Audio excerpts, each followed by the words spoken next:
Este é meu resumo de 2023, Kingdom of Ruin. Se curtir, se inscreve lá. A história começa dizendo que Deus criou a humanidade e depois criou as bruxas. Deus, sendo bem mais bonzinho do que eu seria, dividiu seu poder com as bruxas e disse que, no lugar dele, elas guiariam os humanos desamparados. As bruxas aceitaram e juraram dedicar-se a ajudar em nome da amizade. Mas nos dias atuais as coisas viraram um horror. Vemos uma multidão de humanos ingratos pronta para executar uma bruxa, gritando que não precisam de bruxas e que elas devem ser erradicadas. A bruxa deseja que eles morram, mas ela acaba morrendo antes. Noutra cena, nosso protagonista, Adonis, aprendiz de bruxa, reclama das pernas cansadas e do calor insuportável. Faz sentido, afinal é um deserto.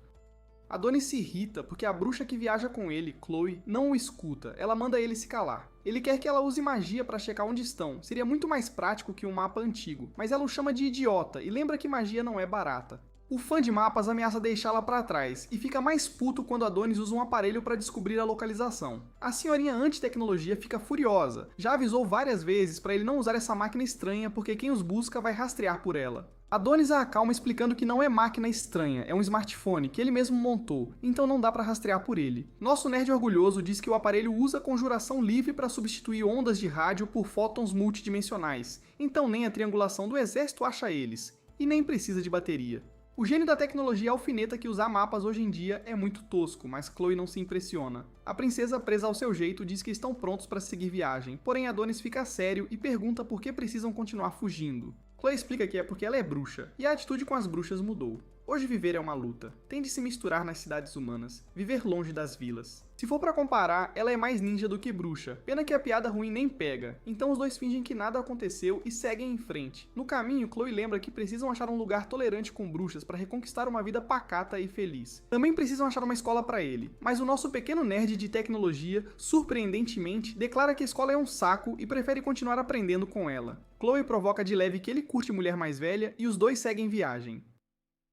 Adonis não entende porque Chloe não se irrita. Ele odeia o Império Vermelho onde vivem e quer eliminar humanos com magia. De repente, sente algo vindo e um grupo de soldados reporta à base que acharam uma bruxa fugitiva. Adonis diz sem medo que vai lidar com a escória humana, mas Chloe o interrompe dizendo que ele é jovem demais. Chloe, que mais valia ter um truque na manga, começa com magia de gelo e um cajado surge na mão dela. Ela suspira dizendo que humanos nunca aprendem e solta o feitiço. Em outro lugar, um homem vestido como meu contador pede desculpas ao Imperador Gut. O Imperador, com um bigode digno de salão, o chama de inútil. Mas o sujeito do terno explica que Chloe é uma bruxa de alto escalão que usa magia de gelo e que um único pelotão não basta. Alguém então recebe um chute do nada que o faz calar. Ao meu contador dizem para ficar no seu lugar e ele defende que não fez nada de errado. O Imperador manda todo mundo ficar em silêncio e ordena que tragam Chloe imediatamente. Ele não vai deixar ela escapar. De volta à luta, Chloe posa do jeito mais estiloso possível, e vemos que ela está exausta depois de derrotar aqueles humanos sem chance. Adonis, no entanto, nada fala e está furioso porque ela sempre o segura. Ele grita que pode usar feitiços e pergunta por que ela não o deixa lutar. Diz que derrotaria aqueles fracos facilmente, e que estudar magia não faz sentido se não pode usar. Interrompe nosso garoto o tempo todo e repete que ele é jovem demais na magia. Essa loucura interrompe ela quando um garoto arreganhado desce uma espada enorme do céu e pergunta como um aluno seu pode ser considerado inexperiente. Chloe ignora o ponto dele e só avisa que se ele choramingar muito, ela vai ficar brava. Mas Adonis chega a uma conclusão. Acha que ela o trata assim porque ele é um humano igual a eles. Ele crê que ela não quer que ele mate os próprios por carinho demais. Por isso, por mais que a maltratem, ela reprime as emoções para que ele não lute contra humanos. Nunca o deixa enfrentar ninguém. Adonis, porém, estoura. Cansou de não poder protegê-la. Ele tenta falar o que sente, ela o interrompe e diz que sente o mesmo. Enquanto se abraçam, um dos humanos virados palito de picolé ativa um aparelho que confirma a localização. Aí os dois começam a flutuar e Chloe percebe chocada que os humanos devem ter concluído algo. Ela destaca que nem mesmo bruxas conseguem viajar fisicamente por longas distâncias, e mesmo assim é o que parece estar acontecendo. O sempre heróico Adonis garante que tudo vai ficar bem e que ele estará sempre ao lado dela. Uma visão do espaço mostra a tecnologia totalmente deslocada. É uma estação espacial, e a tripulação anuncia que a transferência até agora foi um sucesso. As coordenadas de descarga estão definidas e começa a contagem regressiva. De volta à Terra, o Imperador Goth faz um discurso, tira a coroa para parecer mais próximo do povo e começa dizendo que fala com eles não como imperador, mas como um ser humano. O Imperador, com o bigode mais estiloso, lembra que a humanidade sempre foi protegida pela magia. Nas catástrofes e pragas dependiam das bruxas, agradeciam, reverenciavam e também as temiam por seu poder além do conhecimento humano. O imperador Gowith acha isso injusto. Diz que os humanos não são fracos que devam se curvar às bruxas e implorar ajuda. Goethe, que com um discurso convenceria até gato a comprar cachorro, manda ver e mostra as criações da humanidade. Suas incontáveis aeronaves cruzam o céu e sua metrópole não teme tempestade alguma. Os trens automáticos que cortam suas cidades abrem novas fronteiras, e em suas mãos seguram o fruto da sabedoria, o smartphone útil para jogar uns joguinhos e ver vídeos contra bruxas, bem viciante mesmo. Ele diz que os humanos não são fracos. Mesmo sem magia, podem moldar a natureza e dominá-la com sua força. Goethe, com lábia tão boa que venderia ketchup como vitamina de tomate, diz ao seu povo que é hora de erradicar bruxas e provar ao mundo que são seus senhores supremos. Uma garota qualquer elogia o maníaco genocida pelo discurso de assassinato sensacional e ele afirma que o mundo só vai melhorar quando as bruxas forem exterminadas. Nesse instante, um raio de luz atinge o palco e vemos que Adonis e Chloe foram teleportados. Os dois não acreditam nas coisas terríveis que a multidão lhes profere e ficam furiosos ao ver que foi o Imperador Goth quem os trouxe. O sempre valente Adonis salta em ação, manda Chloe correr para ganhar tempo. Ele é parado rápido e Gowith fica enojado ao descobrir que esse garoto humano foi criado por uma bruxa. Então vemos que Chloe não é só uma intrometida chata, ela se enfurece e diz a Goethe que, se ele valoriza a vida do seu povo, deve largar seu jovem aprendiz. Sem ameaças vazias, Chloe invoca um poderoso feitiço de gelo absoluto e declara que o silêncio de Goethe já é resposta. Algo grande está por vir. Então Chloe fala com os cidadãos. Eles são humanos como Adonis, por isso ela não queria lutar. Se destruísse todos, Adonis não teria mais lar para voltar. Por isso ela deixou-os viver até agora. Porém, estão se mostrando perigosos demais, e ela inicia seu feitiço. Infelizmente, fica estupefata ao ver sua magia simplesmente cessar. Goethe, com seu estoque impecável, explica que ela não entende o poder da ciência que os humanos adquiriram. Vemos o dispositivo de supressão de fótons que anulou sua magia, e os humanos na plateia caem na risada, como se tivessem realmente feito algo. Como se gabasse, Gowith duvida que ela sequer imaginou que o humano que um dia ajudou iria persegui-la. Adonis, nosso herói teimoso, tenta usar a caneta, mas não entende por que sua mágica não funciona. Gowith diz que é hora de bruxas, como Chloe, entregarem o mundo e dá um tapa na cara dela. Como se não bastasse, ela fica totalmente exposta e a multidão começa a tirar fotos. Adonis, furioso por ver sua mestra humilhada, jura matar todos, mas é contido de novo. Ele insiste, só consegue pedir que ela espere por ele. Ele logo estará ao lado dela de novo. Goth já não aguenta mais o menino e manda que o atirem na cabeça. Chloe muda totalmente a postura para salvar o garoto e se curva diante do imperador. Ela assume toda a culpa e diz que o menino não teve nada a ver com aquilo. Ele é como eles, um humano. Ela mente dizendo que o sequestrou e o criou como escravo. É um pobre garoto humano. Fora do seu jeito, Chloe implora pela misericórdia do imperador, não importa o que aconteça com ela. Adonis não acredita quando ela se oferece como escrava. Em fúria quase cega, ele risca freneticamente no chão. Toda a sanidade parece abandoná-lo enquanto jura matar todos. Gowith, indiferente à oferta, aponta uma arma para ela. Chloe, sabendo o que vai acontecer, chama Adonis com calma e agradece por tudo. Temos um rápido vislumbre do dia em que se conheceram. Chloe acolheu o garoto sem teto e zangado e agora diz que se alegra por terem se encontrado. Ela começa a dizer "eu te amo", mas antes de terminar, o frio Goethe acaba com ela.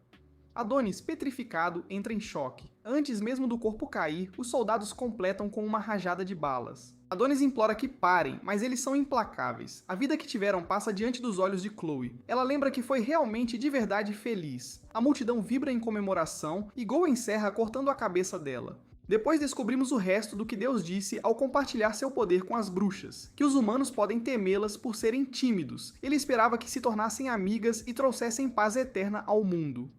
No entanto, se eles se odiarem e brigarem, a escuridão do caos pode engolir o mundo. Com Chloe morta e Adonis tomado por uma fúria cega, a verdadeira história agora pode começar. Avançamos 10. Dois prisioneiros estão discutindo por comida, mas uma garota chamada Doroka oferece o próprio prato para acabar com a confusão. Uma das garotas mal educadas pega a comida e a amiga de Doroka, Anna, lembra que Doroka já tinha dado a comida dela para outra pessoa antes. Doroka mantém o bom humor e mostra que ainda tem energia com uma dança esquisita e animada. Ana comenta que por mais que a tecnologia avance com a expansão das engrenagens, o povo continua brigando entre si. Clássico. As guerras nunca pararam. Ela se lembra de ouvir que a humanidade seria feliz sem as bruxas, mas isso ainda não aconteceu. Ana, sempre otimista, quebra a tensão com o número de marionetes de tirar o chapéu. Pela apresentação, descobrimos que estão presos porque perderam para o Império. Doroka usa a marionete para confortar Ana, dizendo que vai dar tudo certo. Nesse momento chegam soldados chamando o prisioneiro número 218. Os outros cochicham que quem é chamado nunca volta, e Ana entra em pânico quando percebe que ela é a número 218. Os soldados exigem que os prisioneiros falem, e Doroka avança sem medo. Doroka é levada deixando Ana em choque, já que aquele era o número dela. E como se não bastasse o drama, vemos que Doroka deixou as marionetes com o número dos dois. Ela é levada a um lugar onde descobrirá que vai servir como escrava. Ela vê o fim dos que se recusam, e o carcereiro, vestido de forma espalhafatosa, diz que ela precisa servir o Império como todo mundo. Ele lembra que manter a prisão custa dinheiro, dinheiro dos contribuintes, o imposto de sangue do povo do Império. Ele pergunta quem provocou a expansão das engrenagens e a subida explosiva da civilização humana, quem usou o poder científico e militar para derrotar as bruxas e dar dignidade à humanidade. Ele responde sozinho. Foram eles, o Império Rédia. Tem certeza que ela valerá um bom preço e até tira uma selfie com ela, mas se arrepende quando ela morde o dedo. Doroka tenta fugir e tenta abrir as celas usando o celular do carcereiro. Infelizmente, o sistema deles tem autenticação de voz. Ela tenta pedir educadamente e não funciona, então imita a carcereira como pode. Por sorte, a voz feminina dela é parecida com a da extravagante diretora, e cola. Ela manda todos os presos correrem e vira um caos. No meio da bagunça, Doroka vai direto para uma cela muito especial feita para alguém poderoso. Doroka é derrubada, mas os soldados notam que todas as celas estão se abrindo. Problema grande. Nesse instante soam alarmes e a câmara começa a abrir. Os guardas entram em pânico e aparece o furioso Adonis. Tremendo de medo, eles veem Adonis, numa raiva sem igual, romper as algemas. Com voz trêmula, um guarda avisa que o prisioneiro 1001 está livre e quer comunicar ao chefe. Não há tempo, então tomam a decisão péssima de tentar enfiá-lo de volta na câmara. Idiotas sem saída acham que entrar todos de uma vez ajuda, mas Adonis elimina um na hora. Sem falar nada nem perder movimento, ele acaba com os outros dois num golpe só. Doroka, que devia sentir falta das suas marionetes, está apavorada, e Adonis se aproxima.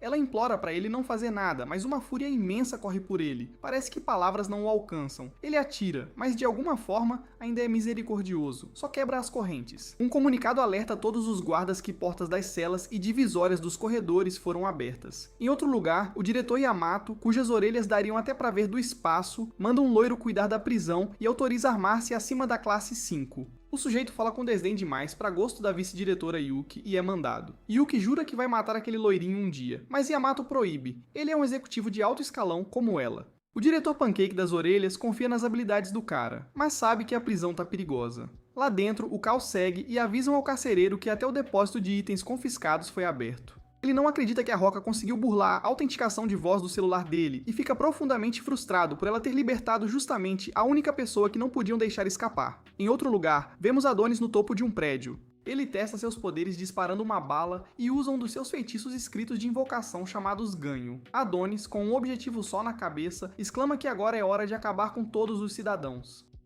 De volta à prisão, o garoto loiro, cujo nome verdadeiro é Ikki Out, diz que vasculhou todo o campo de internamento, mas não achou sinal do menino. Descobrimos que resolver a situação significou eliminar todos os prisioneiros, e ele fica sabendo que um prédio foi atingido por um projétil gigantesco. Ele vai para lá o mais rápido possível, mas decide que precisa primeiro limpar a origem da bagunça. Na cidade, Doroka está completamente arrasada, culpando-se pela catástrofe que vem por não ter conseguido deter Adonis. Perto dali, Adonis vaga pela cidade e vemos que seu comportamento destrutivo já virou notícia. Relatam que um objeto parecido com um bus massivo foi disparado contra um prédio. A extensão dos danos é incerta, mas pode ter sido um ataque de nações vizinhas. Adonis continua a andar enquanto pensa que Chloe não o elogiaria pelo que está prestes a fazer. Ele imagina o que ela diria, enfatizando que vingança não vai trazê-la de volta. Ela conseguiu escapar, então ela vai querer que ele simplesmente aproveite a vida. Adonis encontra um pequeno consolo nisso, mas uns babacas barraqueiros que provavelmente merecem o que lhes espera, o chamam de esquisito ao vê-lo conversando sozinho. Adonis reconhece que já se passaram 10 anos desde a morte de Chloe, e por mais tempo que passe, ele jamais esquecerá o que aconteceu, o olhar dela, a voz, as palavras quando disse que o amava. Ele diz que também a amava, e então começa a usar sua magia escrita de invocação. A terra estremece sob a cidade, e desta vez Adonis invoca um gigante. A polícia não acredita nas ligações sobre um gigante, mas percebe que algo está errado quando um carro despenca contra o prédio deles. O motorista está apavorado com algo enorme, mas os policiais, fazendo o que melhor sabem, também não acreditam. E esse brilhante detetive, que merecia um aumento, conclui que o motorista deve estar drogado e que deveriam simplesmente prendê-lo. Sherlock liga para a divisão de narcóticos, mas logo percebe o erro ao ver o gigante. A criatura está destruindo a cidade e deixando gente em perigo. Adonis vai para o centro e grita que o imperador Goethe mais vale nem tentar fugir. Pelo amor do imperador, Yamato é avisado sobre o robô gigante. Ele atravessa o centro financeiro e vem na direção deles. Não há como detê-lo, e todas as tentativas de avisar o imperador falharam. A rainha diz que ele não está bem. O diretor Orelhudos declara estado de emergência, pede apoio aéreo e terrestre de todas as aeronaves disponíveis e ordena o envio de soldados blindados. Yamato admira o robô e descobre que o garoto e sua pena sumiram da prisão. Logo, o gigante só pode ser movido por magia. Isso facilita a vida dos dois orelhudos com o corpo a eles presos. Basta ativar o supressor de fótons mágicos. Com a erradicação das bruxas, o aparelho foi guardado no subterrâneo e ninguém sabe se o equipamento de 10 anos ainda funciona direito. Yamato deixa o assunto de estado nas mãos de Yuki, e com isso, o estado de emergência nacional é declarado. O gigante segue sua fúria e vemos que a raiva de Adonis não poupa ninguém. Alguns tanques chegam para tentar acabar com a catástrofe, mas erram feio. Por alguma razão, as munições não voam retas. Adonis os chama de escória, exige suas vidas e manda o gigante socar um prédio com tanta força que os destroços destroem os tanques. Dá pra ver pela destruição massiva que os 10 anos de confinamento de Adonis foram bem aproveitados. Era uma simulação mental sem limites, pesquisa científica dentro da própria mente para achar a forma mais precisa de dizimar uma nação. Enquanto Adonis segue arrasando, Yuki explica que a única maneira de um não-bruxo usar magia é via invocação por escrita, um método de entender, sistematizar os mecanismos mágicos e convertê-los em expressões matemáticas com uma pena especial. Mas dominar isso não teria sido fácil sem um professor excelente. Agora, para Adonis, não há diferença entre quem estava presente há 10 anos e quem não estava. Ele é implacável no ataque. Ele diz que se matar a Chloe foi o grande propósito da humanidade. Então todo mundo que vive no país e desfruta dos benefícios é igualmente culpado.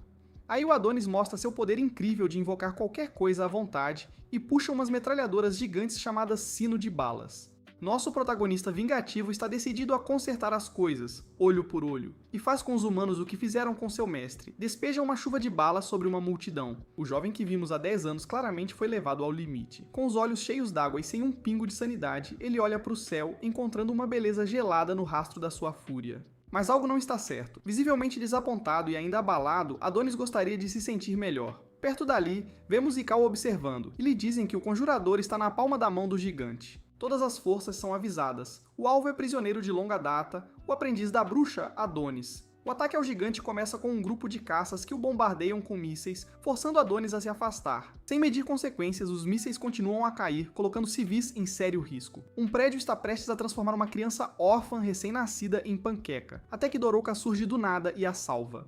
Ela deixa o garoto com um estranho e diz que está a caminho para deter Adonis. No topo de um prédio vizinho, Adonis conclui que está fora de forma, e soldados começam a descer sobre ele. No Castelo Imperial, vemos que o Imperador Goeth manteve o bigode impecável, mas não a saúde. Ele está gravemente doente, então a rainha diz para não se preocupar. O Império ficará bem. Pede que ele descanse e elogia, dizendo que ele fez um ótimo trabalho mantendo o Império forte. O Imperador de Simpari acredita a rainha por ficar ao seu lado e lhe dar forças, mas ele tosse com tanta violência que parece que vai desarrumar todos os órgãos, e descobrimos que tem uma doença incurável. Esse absoluto macho alfa, com testosterona transbordando, diz que não precisa de médico porque está totalmente bem, mesmo segurando um punhado do próprio sangue. Galway começa a pensar se sua doença não seria uma maldição enviada por Deus. Mas não importa, ele se recusa a se arrepender. Construíram uma civilização hipercientífica e queimaram seus vizinhos, as bruxas, em nome do progresso. O mundo e a humanidade não avançariam enquanto as bruxas existissem. Enquanto faz seu discursozinho reconfortante, vemos que Adonis não precisa de palavras e continua reduzindo a população. Galway segue explicando que a humanidade deve trilhar seu próprio caminho, sozinha.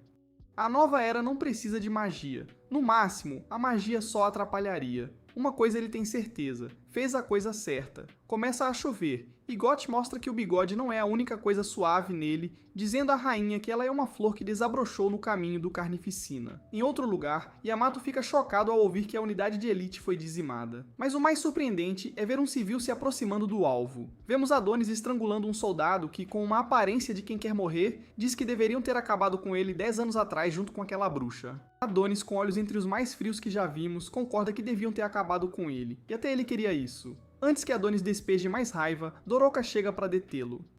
Ela implora que pare a fúria. Ele já tirou muitas vidas deste império. Pergunta se ele ainda não fez o suficiente, e diz que não quer ver mais inocentes morrerem. A palavra inocente o explode. Ele, de modo chocante, tira a vida do soldado bem na frente dela. Doroka cometeu um erro enorme. Tentar convencê-lo de que aquelas pessoas eram inocentes o fez perceber algo. Ele estava confuso, mas agora decidiu que, radiantes ou não, todos os humanos são seus inimigos, sujeitos a extermínio, mesmo se forem prisioneiros. Doroka não demonstra medo e diz que Chloe não aprovaria isso.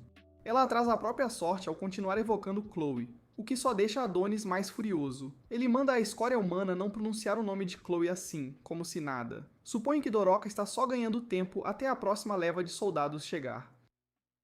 É exatamente o tipo de coisa que humanos fazem, sempre jogando sujo, como naquela época. Ele tem certeza de que as bruxas não teriam perdido para os humanos se estes não tivessem apelado.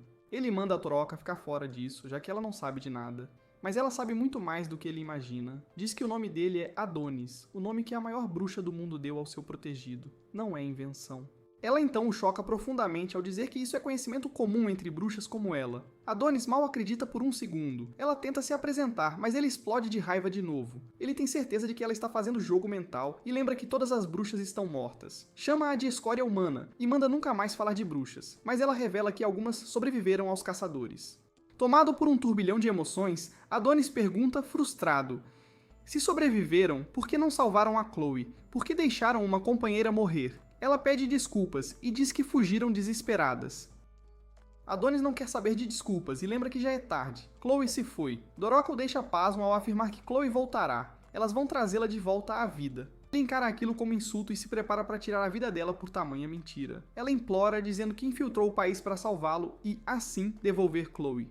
Eles precisam das memórias dele sobre Chloe. Precisam que ele a ressuscite. Adonis mal parece ouvir, invoca uma espada e repete que vai acabar com todos. Vai acabar com ela e com quem estiver no caminho. Vai acabar com qualquer um que o desafie e que fale de Chloe. Doroka decide que, se é isso que ele precisa, ela entrega a própria vida sem hesitar. Ela diz que só está feliz por tê-lo conhecido, e Adonis se lembra exatamente das mesmas palavras da Chloe. Ele desaba no chão, em prantos. A sede de vingança dá uma pausa, tomada por um tênue fio de esperança. Adonis já não sabe no que acreditar, mas tem certeza de que quer Chloe de volta e pergunta a Troca se é realmente possível. Ela garante que sim, pede que ele vá com ela e promete que ele não está mais sozinho. Mudando a obsessão pela vingança por um agarrar desesperado à esperança, Adonis estende a mão e fica pasmo quando Doroka é atingida por um tiro. É o Ikki que só reclama de não ter acertado os dois. Então vemos um flash do passado recente, a cidade sendo invadida. Doroka está lá, impotente, vendo sua casa ser destruída. Vizinhos mortos na frente dela, e por um momento não acredita que Maya ainda esteja viva. Maya não faz ideia do que aconteceu e diz que os humanos atacaram de repente. Doroka fica perdida. Até pouco tempo conviviam numa boa com humanos. Ela quer enganar Hogwarts e usar magia para consertar tudo, mas Maya avisa que não dá. Os humanos trouxeram uma máquina que anula a magia. Maya manda Doroka correr e avisar uma certa Ofélia. Ela pode ajudar. Doroka insiste para Maya ir com ela, sem perceber que Maya tem um buracão nas costas do tamanho do Grand Canyon. Ela mal vai se manter de pé, quem dirá viajar. Maya indica o caminho até a casa de Ofélia, e então vemos a origem da grande marionete cavaleiro que ficou presa na cadeia. A performer nata não deixa o buraco nas costas calar sua última cena. Usa a marionete para dizer a Doroka que ela é forte. Essa verdadeira artista esconde a dor do buraco costas, engrossa a voz e manda Doroka correr o mais rápido possível. Ninguém vai alcançá-la. Ela promete que chega antes de a gente perceber. Doroka pega a marionete e sai correndo enquanto Maya se despede pela última vez. Ela sabe que não pode olhar para trás, corre até o limite e os soldados alcançam Maya para terminar o que começaram. De volta ao presente, Adonis está ao lado de Doroka, que acabou de levar um tiro, implora para ela não morrer ainda e pergunta em desespero como trazer Chloe de volta. Ela sussurra algo sobre bruxas que não alcançamos ouvir e ele precisa recuar rápido enquanto balas caem sobre ela. Cercado pelos soldados, a raiva de Adonis parece interminável, sente que estão zombando dele, acabaram de lhe dar uma esperança de trazer Chloe de volta, mas ele não sabe como. Os soldados se preparam para matá-lo e o idiota que atirou na moça que ia ajudar Adonis já anuncia a Yamamoto antes da hora que Adonis está morto. Mas vemos que Adonis levantou a pena e avisa aos humanos para não se acharem. Os soldados ficam só observando enquanto ele prepara o ataque, e só depois de alguns segundos decidem voltar a atirar. Esses caras atiram todas as balas que têm, mas é inútil. Elas ricocheteiam na barreira mágica do Adonis. Yamato escuta a briga de longe e não gosta nada do que vê. Quando Adonis acaba de mostrar o poder, vira as balas contra os soldados e os elimina todos. Adonis nem suou e varreu o grupo inteiro, deixando só um careca. Acho que o Iccald não ficou só olhando, porque decide atirar no Adonis. Além de fazer cena, a bala não faz nada, e Eiko fica chocado ao ver que Adonis a deteve com facilidade. Adonis usa sua magia de invocação escrita na bala, que já era grande, e a aumenta ainda mais. Só aí Eiko percebe o erro, mas já é tarde. Adonis exige que ele morra e manda a bala gigante de volta. Atirar no Doroca na frente do Adonis já foi ruim, mas atirar no Adonis provou ser pior e Kat agora é só um par de pernas. Adonis chama todos os humanos de insetos impotentes e zomba por eles acharem que tinham chance. Adonis fala com o pobre que deixou vivo, perguntando se os humanos realmente achavam que ele os deixaria em paz depois de matar Chloe. Todo mundo observa desde a sede das orelhas, enquanto Adonis declara que vai apagar cada humano do planeta. Ele jura fazer com que sintam o desespero da Chloe. Yamato está totalmente impotente agora e só espera que Yuki cumpra a missão a tempo. Vemos então Yuki maravilhada com a joia da ciência que já derrotou as bruxas. Uma vez ativada, ela poderá suprimir a magia do Adonis. Descobrimos também que Yamato é, na verdade, o irmão mais velho dela. Felizmente as orelhas de desenho não parecem ser da família, mas ela espera que ligar a máquina a torne útil para o irmão. Yuki manda seus homens dar partida na operação, mas são barrados por um dos 4 órgãos nacionais do Império Red, a Agência Nacional de Ciência. A diretora Teta diz que já esperava a entrada triunfal do aguerrido setor de segurança e elogia o quanto Yuki cresceu. Yuki fica chocada ao ver Teta ali, e vemos que, embora Yuki não tenha lóbulo, ela compensa com sobrancelhas gigantes. Teta não deixa ativarem o aparelho e Yuki exige uma explicação. No quartel-general, Yamato vira o celular ao redor do lóbulo gigante para atender, mas leva outro choque. Quem liga é Teta. Yamato diz que não tem tempo, que estão correndo contra o relógio, mas atende porque o que ela tem a dizer é vital. Ela explica que o treco de fótons mágicos não pode ser ativado. Ciência é o trabalho humano que ilumina o mundo. Aprenderam muito, mas há coisas que não entendem. Uma delas são as partículas emitidas pelo aparelho. Ela lembra da doença que os soldados pegaram nas caças às bruxas 10 anos atrás, chamada disfunção celular humana. Não podem afirmar com certeza, mas acreditam que essas partículas afetaram o corpo humano e que o aparelho mata células. Yamato nunca ouviu isso antes, mas os dados mostram que esconderam a informação. Infelizmente, para os humanos burramente otimistas, já não há bruxas para restaurar o ambiente. A atmosfera que filtraria esses raios nocivos se foi, e a natureza perdeu o equilíbrio. Expor um corpo humano a uma carga enorme dessas partículas o destruiria. Yamato, ainda mais chocado, percebe que isso pode ter causado a doença do Imperador Goethe. Um rápido flashback da luta mostra Adonis rindo feito louco, enquanto para com facilidade balas de vários soldados. E o mesmo acontece com eles. A batalha vira derrota rápida e Yamato percebe isso. Teta manda Yuki voltar à capital, mas ela corre na direção do aparelho, pensando que não dá para se preocupar com doenças quando a ameaça mágica está ali, e lembrando que seu irmão deixou essa missão nas mãos dela. Teta ordena a evacuação e implora a Yuki que não ative o aparelho, pois até uma pequena exposição pode ter consequências graves. Yuki nem escuta, e dizendo que sua missão é de importância nacional, a garota desesperada ativa o dispositivo. Na cidade, Adonis continua rindo como um lunático, mas se assusta quando sua magia é detida. Todo mundo no quartel vê a pena de Adonis cair, e Yamato pergunta em desespero como Yuki está.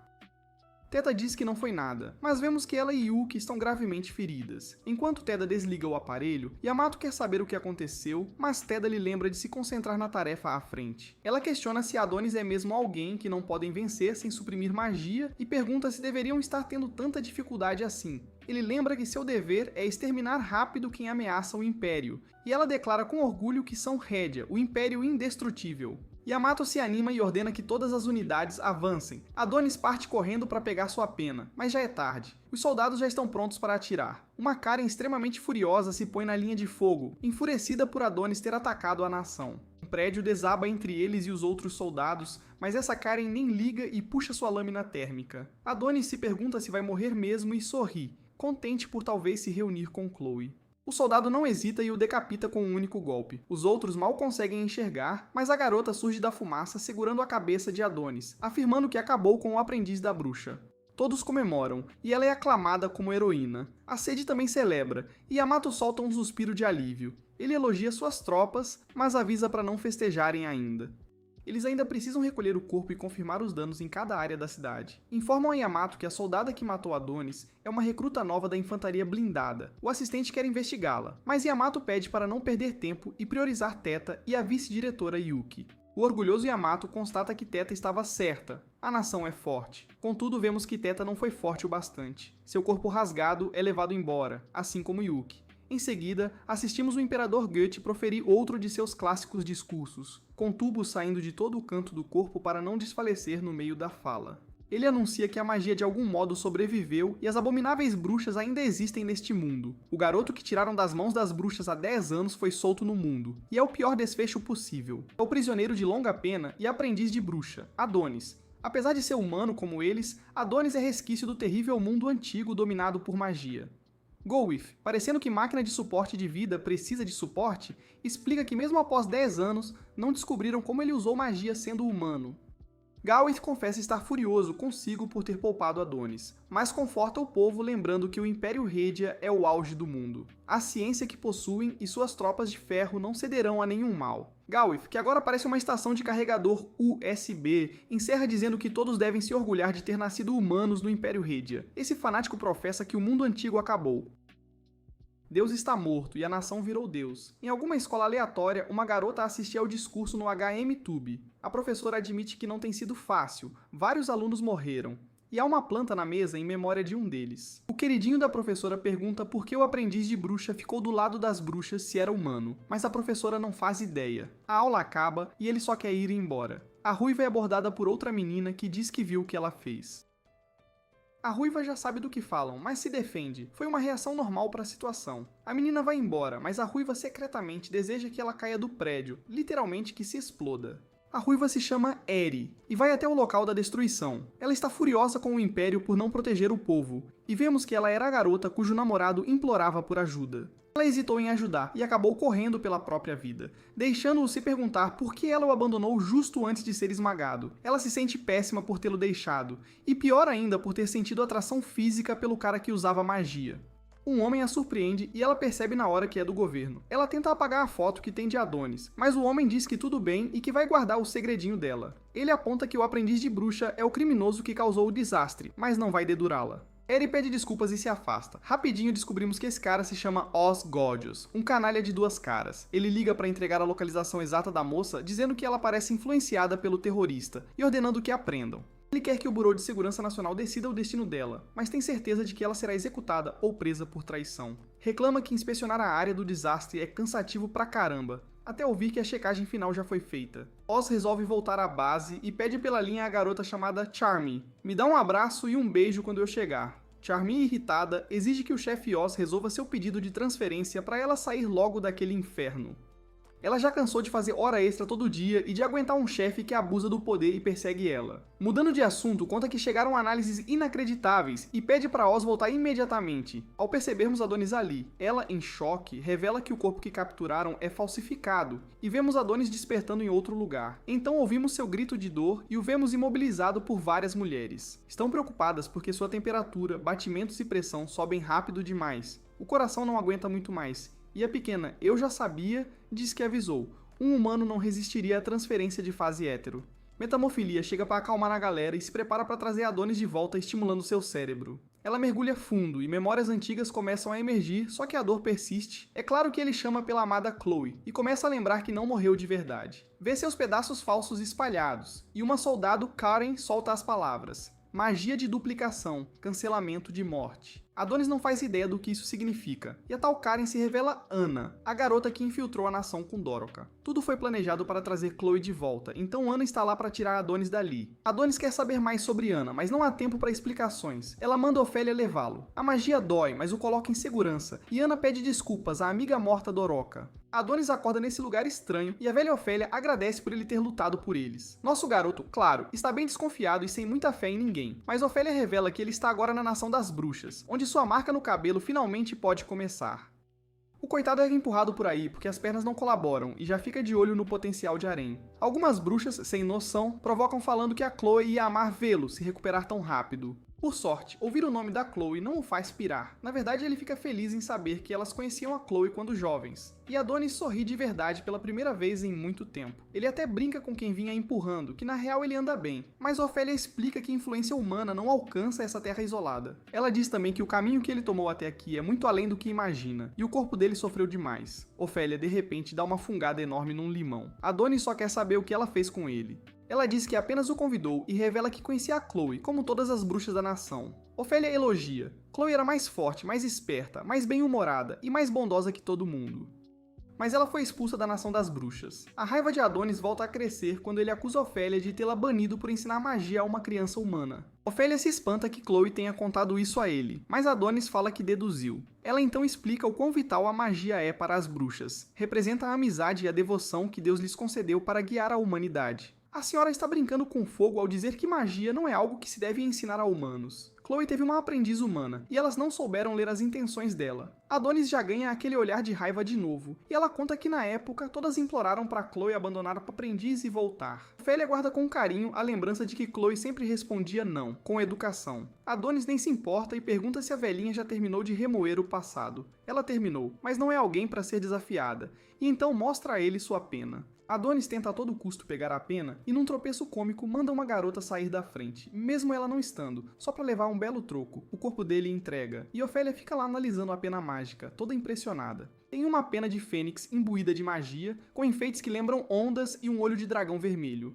Ela devolve a pena ao Adonis e dá pra ver que foi a Chloe quem fez, enquanto ele segura bem perto, emocionado. Adonis já vai direto ao ponto. A gente pode realmente trazer a Chloe de volta? Ophélia diz que bruxas não mentem, e a esperança dele renasce. Aí, olhando para o céu, bomba. O rapaz parece que virou astronauta, não está mais na Terra. Ophélia explica que a Terra isolada das bruxas está fora do alcance dos humanos. Chegaram ali há 10 anos e virou um refúgio para bruxas viverem em paz. Esse novo país das bruxas se chama Lunamília.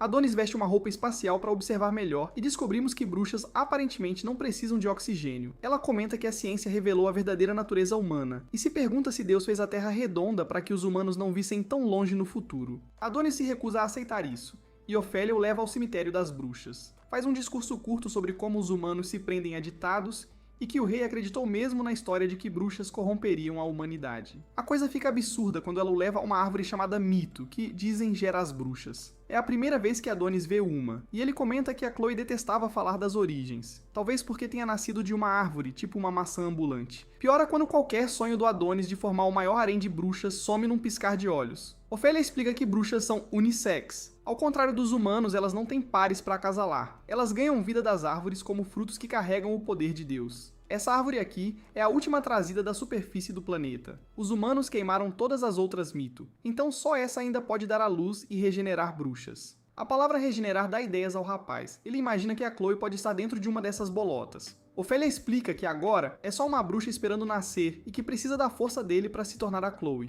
Isso pede muita explicação e essa mulher não decepciona. Ela começa dizendo que magia é o ato de dar forma física aos pensamentos de alguém no mundo material. O estilo de escrita de Adonis para invocar magia, conforme sua habilidade, pode dar forma a todos os pensamentos. Ela usa a memória como exemplo e diz que a memória é a própria vida. Se Adonis pudesse selar as memórias da Chloe naquela fruta, talvez consigam o que procuram. No fim, Adonis é a chave para ressuscitar Chloe, então ela pede que o avise quando estiver pronto.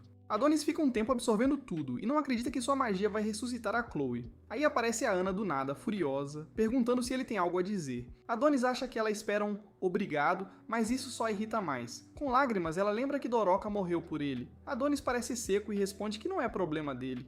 Ele lembra que foram eles que planejaram tudo, então não devem descontar a raiva nele. Anne fica furiosa quando Adonis se afasta e aponta o quão egoístas os humanos são. Ela se pergunta por que arriscaram a vida por alguém como ele, e isso irrita muito Adonis. Ele tem resposta e explica que sabe o motivo real de terem salvo ele.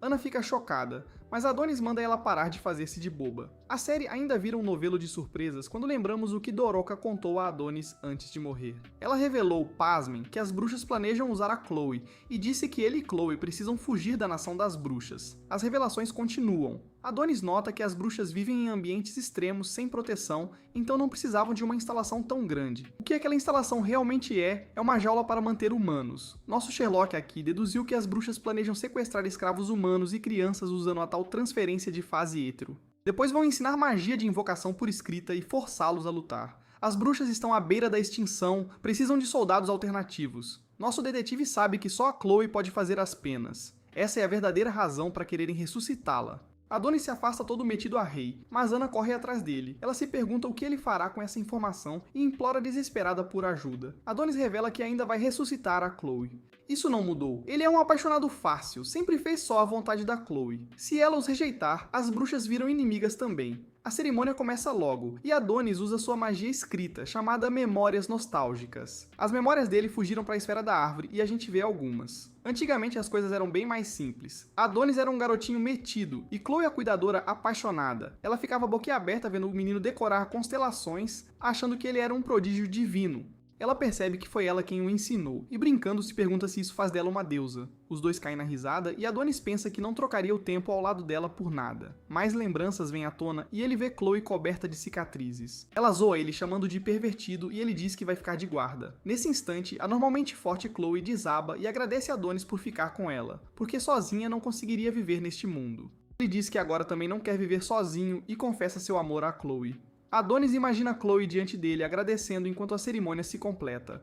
Mas, surpreendentemente, a que ressuscita não é Chloe, é Doroka. Adonis sabia que as bruxas mentiam e que na real só queriam trazer Chloe de volta por motivos egoístas. Ele queria ver Chloe mais do que tudo, mas não queria que ela vivesse sendo usada pelas bruxas ou caçada pelos humanos. Foi aí que Adonis decidiu não trazer sua preciosa Chloe de volta. Ele jamais a faria sentir aquela dor outra vez. Percebeu que não havia lugar para um anjo como ela neste mundo horrível. Ofélia ficou em choque ao perceber que Adonis reescreveu o ritual e todo mundo ficou sem palavras quando Doroka emergiu da árvore. A razão de Adonis escolher Doroka é simples. Ele não queria deixar sua dívida sem pagar. Doroka, agora viva de novo, claro que fica atônita por estar de volta à Luna Milha depois de ter sido baleada, mas está mais perturbada por estar sem roupa. Ela pede desculpas por Adonis ter visto algo tão imundo e feio e implora que ele apague aquilo da memória. Por sorte, ele tira uma roupa para ela e diz que agora estão quites. Ofélia, claro, fica muito chateada por ele não ter trazido a Chloe de volta. Afinal, eles se mataram para ajudar, arriscaram a vida, sararam as feridas dele, garantiram a proteção para que ele ressuscitasse a Chloe. A multidão de bruxas vira contra ele depois que ele arruinou todo o esforço delas. Decidem que ele é só humano e que não amava mesmo a Chloe, acusando-o de ter escolhido Doroka e dizendo que ela o seduziu. As bruxas começam a irritar muito o Adonis, que as cala e explica que a decisão de não ressuscitar Chloe foi só dele. Ofélia, a velha convencida, dá risada. Ela não tá nada impressionada. Ela se prepara para atacar, lembrando que ele é só um humano quando partículas estranhas aparecem. Adonis conta que foi preso por humanos por muito tempo e, chocante, arranca um rastreador que tinha no corpo. Ele declara que vai aniquilar a humanidade e não quer essas bruxas traiçoeiras no caminho. Destrói o chip e, para surpresa, a árvore mito é tomada pelo fogo. Foi Yamato, que nem imaginava que havia uma árvore bruxa ainda. Yamato esconde suas orelhas enormes e mostra ódio pelas bruxas, chamando-as de últimos de uma raça maligna, e comparando elas e o aprendiz bruxo Adonis a ratos numa gaiola. Adonis finge-se ofendido, foi ele quem as convidou, e chama o lugar de cemitério antecipando um massacre. Uma bruxa corajosa chama sua querida líder Ofélia, dizendo para ela não se preocupar que salvará a árvore mito. Ela prepara um feitiço de água para apagar o fogo, mas paga o preço final. Ofélia vê o perigo mortal e invoca uma bruxa chamada Santa Maria para equipar todo mundo no estilo Power Rangers. Ofélia continua confiante e manda todo mundo se preparar para a batalha. Adonis se apronta para usar uma invocação por escrita, mas Yamato sabe o perigo e ataca na hora. Adonis vira a própria magia contra ele, faz a arma do Yamato disparar, e o rapaz começa a descarregar o carregador inteiro no cara. A armadura do Yamato está aguentando, mas vários avisos soam dentro dela conforme o dano aumenta rápido. O ódio de Adonis pelos humanos só cresce. Ele manda Yamato levantar porque, no fim, queria ver a vida dele acabada. Nesse instante, Doroka consegue chamar a atenção de Adonis, e ele fica curioso sobre o que ela quer. As outras bruxas partem para cima dos soldados e mostram um espetáculo de magia. A bruxa presa de veneno solta um ataque de cobra enlouquecido e manda vários caras pro além, enquanto outra bruxa os cristaliza. A bruxa enxame usa lacraias para abrir buracos em outros soldados com um feitiço que ela chama de hotel humano. As bruxas claramente têm vantagem, e Ofélia ainda nem mostrou seu melhor. Alguns soldados tentam se preparar contra ela, mas não estão prontos para o que vem. Ofélia levanta esses caras do chão e eles só conseguem murmurar Nani, enquanto ela desvia as balas com facilidade. Ela junta vários deles como se fossem um bolinho de gente e usa um feitiço chamado Jogo da Morte para esmagá-los. Ofélia tá toda confiante, esnobando que humanos são fracos como bebês. Ela acredita que a vitória é certa, mas parece que a senhora não olhou ao redor. Outro pelotão humano chegou e já derrubou a versão feminina do Harry Potter. Mesmo assim, a confiança de Ofélia não vacila. Só parece que os humanos querem vencer no número. Em outro lugar, os humanos observam a cena e se perguntam como tantas bruxas ainda estão de pé. Vemos que a Teta está lá, mas ela só tem meses de vida por causa da radiação da máquina anti-magia. O diretor do Bureau exige explicações dela, e ela começa mostrando um dispositivo de transporte que os humanos inventaram antigamente. Pelas imagens dá pra ver que as bruxas capturaram o aparelho e usaram a própria ciência humana para fugir além dos céus. O Professor X fica furioso ao saber que as bruxas usaram camuflagem mágica para esconder a base lunar inteira e reclama que a Agência Nacional de Ciência recebe um orçamento gigante todo ano, então isso nunca devia ter acontecido. O povo acha que a guerra de extermínio das bruxas acabou há 10 anos, então esse fracasso dela vai custar mais que a vida, mas o diretor Shiro é o mais calmo da sala e manda o Professor X ficar quieto. Ele lembra que a caça às bruxas realmente terminou e que só precisam limpar as pontas soltas na lua. Vemos então Yamato tendo um flashback cuidando da irmã Yuki, que estava em péssimo estado. Yuki sempre esteve ao lado dele e acabou virando a vice-diretora mais jovem da história. Incrível, mas infelizmente nem isso evitou que a radiação torrasse seus órgãos internos. Todo mundo culpa a Teta que logo vai morrer, por tudo dar errado, inclusive Yamato, que desaba ao lembrar que Yuki tem só 14 anos. Ele vira a ira contra Adonis e promete fazê-lo pagar, ajustando o braço da armadura para 500%. Yamato está pronto para continuar, e Adonis percebe o quão duro esse cara é. Tenta atirar, mas a velocidade de Yamato é absurda, e o soco dele é monstruoso. Yamato não entende por que Adonis se aliou às bruxas. Doroka corre para o lado de Adonis, e ele lembra o tolo de sempre vigiar o oponente, com razão, porque Yamato prepara um ataque insano, movido pelo sonho de viver em paz com a irmã depois de tudo. O poder de Yamato explode e ele solta um ataque anti-bruxa chamado Flores em Dispersão. O golpe corta várias bruxas ao meio, mas Adonis consegue desviar por pouco. Ofélia não acredita que todas as suas bruxas estão sendo exterminadas, sabe que é inflexível como Adonis, e também é fatiada. Doroka não escapa e o corpo se desfaz, mas a melhor amiga dela consegue usar duplicação na hora para salvar. Ana agradece a Doroka pela amizade, mas vemos que ela aparentemente não pode duplicar a si mesma e a cabeça se despedaça. Enquanto isso, a Sede tenta contatar a força de ataque porque o sinal de vídeo caiu. Vemos então o rastro daquele verdadeiro banho de sangue enquanto Doroka chora. Ela só quer que tudo acabe, mas ainda não terminou. Adonis e Yamato continuam de pé. Yamato informa que as bruxas foram neutralizadas e que só falta exterminar a aprendiza da bruxa. Nosso garoto ainda tem luta sobrando e usa sua magia para invocar uma armadura própria. A briga começa quando Adonis, mexendo na armadura à vontade, cria um soco tão forte que estoura o braço do Yamato, parte sua espada e atravessa o peito dele. Felizmente para Yamato, sua armadura, fruto de incrível ciência humana, consegue reparar corpo e espada. Adonis não se impressiona com esses truques bobo, mas Yamato responde que é melhor que magia burra. As últimas bruxas já perderam toda a esperança, mas o tronco superior da Ofélia não se cala, e diz que não acabou. As outras, que ainda têm todos os membros, são mais realistas. A árvore mito deles virou carvão, então as bruxas vão se extinguir. Só que uma bruxa de cabelo verde se propõe a assumir a liderança e anima o grupo com um discurso corajoso. Ela diz ter um plano brilhante, apoiar o Adonis e derrotar os humanos. Infelizmente o plano tem uma brecha. Mais soldados chegam e abrem outra brecha nela com uma bala. O plano humano de desvantagem numérica funcionou e esses soldados eliminam as bruxas restantes. A luta do Adonis segue, mas Yamato se prepara para acabar com tudo acionando o modo máximo eletrotermal da armadura. Yamato se move num clarão e perfura o peito do nosso garoto. Ele começa a falar como se fosse invencível, mas se surpreende ao ver que Adonis conseguiu invocar uma espada gigante. O garoto para de brincar e a lâmina cai em Yamato, deixando-o mutilado de um lado. A armadura burra do Yamato acha necessário avisar que houve dano severo, mas dá pra ver que ele percebeu que o braço sumiu. Yamato manda a armadura estancar o sangue e Adonis não deixa de notar que os dois têm o mesmo olhar de vingança. As últimas bruxas restantes imploram pela vida, mas os soldados se preparam para acabar com elas mesmo assim. Yamato explica a Adonis que ele é perigoso demais, então não pode deixá-lo vivo. Adonis não demonstra medo nenhum, sorri de forma gelada e só diz não, bem quando Yamato parte para o golpe final. No quartel-general, todo mundo corre para tentar recuperar o sinal da lua. Ninguém faz ideia do que aconteceu lá em cima, até que pasmem, finalmente recebem um sinal. É o Yamato. E ele choca a todos ao anunciar que venceram.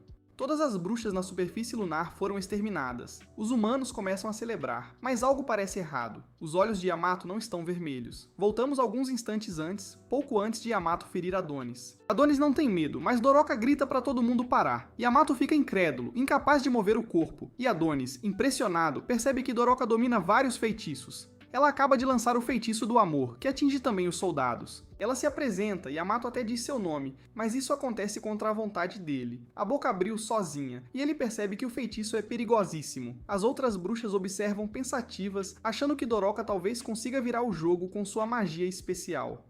Yamato exige que ela tire o feitiço, mas ela se recusa. Nosso protagonista sedento por vingança quer sangue e manda Doroka arrancar a garganta de Yamato, mas a fúria dele vira choque quando Doroka simplesmente estende a mão e suplica que tudo pare. Ela quer que ele aperte a mão dela e prometa não atacar Adonis nem as outras bruxas. Se ele prometer, ela libertará todos do feitiço. O protagonista, cínico, fica furioso e lembra que eles mataram a Dana. Sua mente obcecada por vingança não entende o que ela faz, e ele a chama de louca por querer deixar os humanos vivos. As outras bruxas concordam enquanto ele lista as vidas que tiraram e avisa que os humanos provavelmente vão matá-la se ela não os eliminar primeiro. Yamato prova ser psicopata também. Diz que Adonis está certo e de alguma forma ataca Doroka. Ele manda ela saber seu lugar e explica que os humanos vão usar a ciência para exterminar todas elas. Ele desfere uma chuva de socos nela enquanto a acusa de ser ingênua por achar que poderiam conviver em paz. Para os humanos, bruxas são praga que trazem terror e caos, e só o fato de existirem está destruindo o mundo. Yamato despeja toda a sua raiva enquanto acusa a aprendiz de bruxa do mal que fez à humanidade. Ela tirou incontáveis vidas inocentes e ele mesmo não teria existido se não fosse por aquelas bruxas horríveis. Yamato quer que as bruxas finalmente aceitem sua erradicação, e vemos os soldados voltando a se mover. Ele pensa que Yuki não estaria daquele jeito se não fosse pelas bruxas, e açoita Doroka sem piedade. De alguma forma, Doroka consegue falar e o lembra de que os humanos também tiraram muitas vidas. Não só o massacre que acabaram de cometer agora, mas a aniquilação das bruxas 10 anos atrás. Doroka entende que os humanos acham que não precisam mais das bruxas porque têm sua preciosa ciência, mas não consegue entender por que querem exterminá-las. Ela lembra que humanos e bruxas já foram amigos e suplica de novo pelo fim da luta. Doroka pede que ele comece mandando seus homens recuarem, mas Yamato ainda está tomado pela fúria. Ela lança seu feitiço de amor de novo, e Yamato começa a ficar estranho. Mesmo assim, ele se esforça, lembra quem é e jura que não será derrotado por uma magia qualquer. Ele tenta com todas as forças romper o encanto, mas então se imagina a criança abraçando Doroka, e isso também é facilitado pelo feitiço dela. Com o olhar terno, Yamato diz que a obedecerá, e termina com uma lâmina atravessando seu crânio.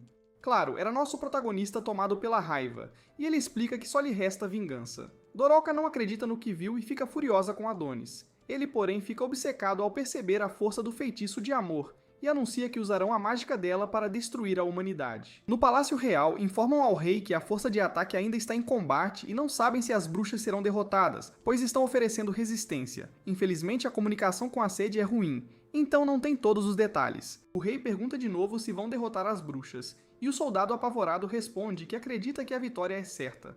A rainha quer saber se o aprendiz das bruxas também está lá, e os dois se alegram ao saber que sim.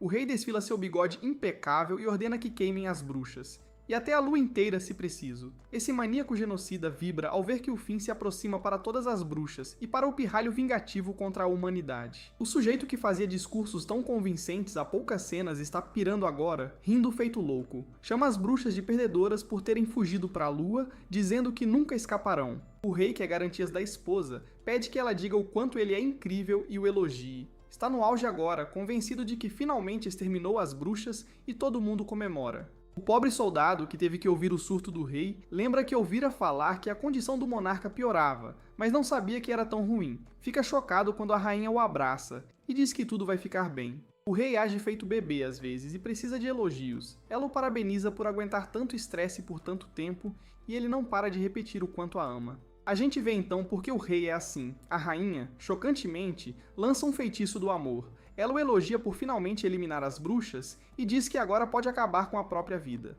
Faz uns escoteiros tocarem uma musiquinha e elogia o rei por andar como um bebê. O rei se diverte até chegar na beirada, mas o soldado, assustado, se pergunta o que há com ele. Gowith já era, e diz que sempre deu à rainha tudo o que ela quis. Ele é o rei dos apaixonados bobos, e dá a vida para agradá-la. Orgulhoso por subir ao melhor lugar, o rei ignora os pedidos do soldado para descer e enumera suas grandes conquistas como líder. Ele fez vários avanços científicos e transformou o Império Redia na nação mais poderosa do mundo. Erradicou as bruxas, e fez tudo isso por sua amada rainha. Galweth está completamente sob o feitiço de simplificação, e sem pensar, declara que gostaria de servir sua rainha para sempre.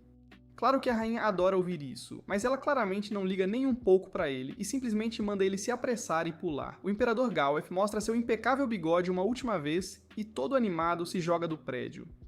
A rainha desfaz o feitiço e percebemos que já não há volta para o rei. O soldado que viu tudo chama reforços. Claramente há uma bruxa no castelo, mas a rainha diz que o rei apenas escorregou e caiu. Ela usa sua magia de simplificação nesse pobre homem. Então ele se corrige e relata que o rei caiu acidentalmente e morreu. Shiro, o cara daquela reunião com o professor X, aparentemente esteve ali o tempo todo, e a rainha manda que ele fale, pois está óbvio que algo o incomoda.